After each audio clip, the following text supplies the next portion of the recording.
Okay, thanks for staying with us. Time now for Media Watch, for which I'm joined by Nicholas Rushworth. Hi, Nick. Hi.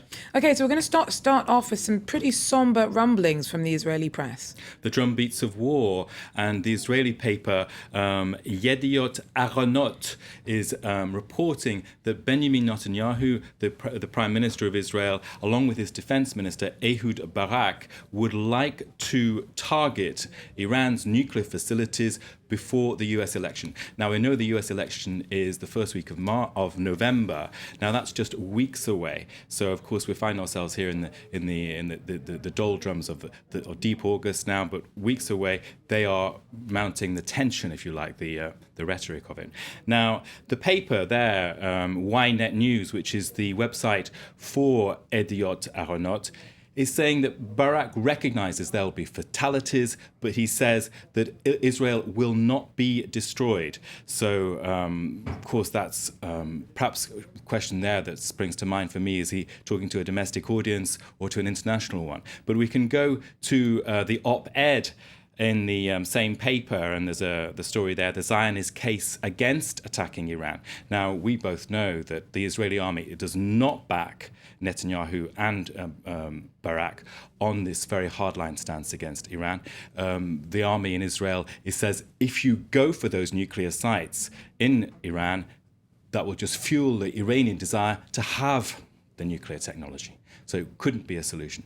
So the question there is, again, is it about talking to a domestic audience, to try and inspire Israelis to confront a common threat at the very time that, of course, the Israeli economy is doing very badly. There's austerity measures, and many people feel that Netanyahu's government favors the privileged quite a lot. So. Okay, now we're going to be turning to the Olympics, and there the race is nearly run.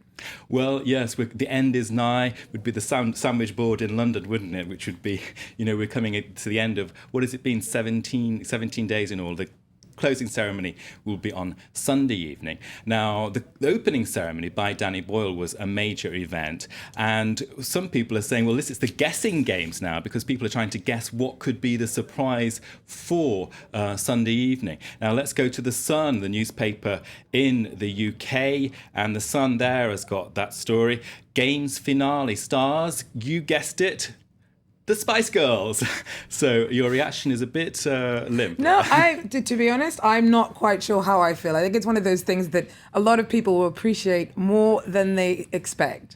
Perhaps, yeah. I mean, they always give a good performance, but I was surprised, frankly, to find that the Spice Girls is in all the papers, when in fact you've got Brian May of Queen, The Who, Rolling Stones, George Michael. The list is, the whole of British pop is going to be there, in what is a tribute to the theme for the evening is the symphony of British music. So we'll be seeing that there. We can see the Spice Girls on top of taxi cabs, so the kitsch factor is very high. I can also show you one paper in Canada, which is the Edmonton Journal. It's actually voting who do you want there to be in this pop music fest on Sunday evening, and the vote currently in the Edmonton Journal is in favour of the sensation Adele. So I couldn't establish whether she will be there or not, but certainly many. How did the Spice Girls do?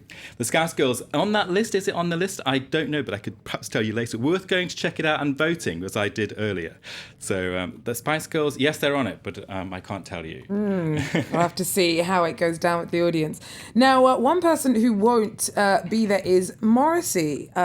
Big singer with the Smiths. He's put a bit of a dampener on things. He's a party pooper this week. He's come out and said terrible things about the Olympic Games. We can look very quickly at some comment he's made about the fact that there's so much jingoism. Here you can see, I'm unable to watch the Olympics due to the jingoism. London is suddenly being promoted as a super wealth brand, but England outside London is suffering all the economic disasters. So he's party pooper there. Of course, Morrissey is not one of those people performing. Well, bleak has always been Morrissey's bling, as it were. But brilliant. Thanks very much for that Media Watch, Nicholas Rushworth. Okay, do stay with us. We've got more headlines from around the world coming up.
Which airline is chosen the best airline in Europe?